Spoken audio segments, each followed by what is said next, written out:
Usa ka kabaw nga duha ang ulo ang gipanganak sa probinsya sa Zamboanga del Sur. Ano ang detalye? Mao kini ang gipanganak nga kabaw sa Purok 2 Barangay Buyugan East, Zamboanga del Sur niadtong Marso 21, Biyernes. Duha ang ulo sa kabaw, duha usab ang kinataw niini.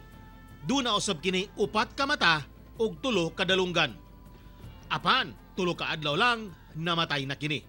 Sumala sa tag-iya, 5 ka tuig na kuno nilang ginagamit ang inahang kabaw sa umahan.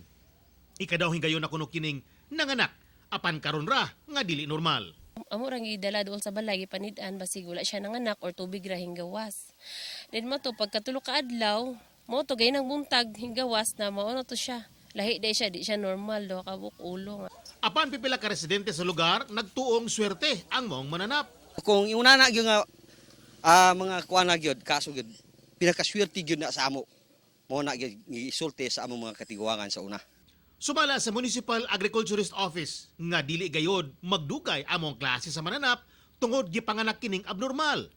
Duha man ang ulo, apan usar-usab ang kasing-kasing. Busa maglisod na kini. At normal lang iyang similya. Munang nahitabo nga duhay ulo, makita dito duhay ulo, tuloy dunggan, nabilong na sa abnormality. Ang kanjud ana mamatay na siya. Kay ngano, ang gapang siya na isa ra kasing-kasing. Nalubong na ang kabaw, apan ang inahan ini ginabantayan pa kay nagluya kuno hangtod karon. Ako si Tek Ocampo para sa One Mindanao.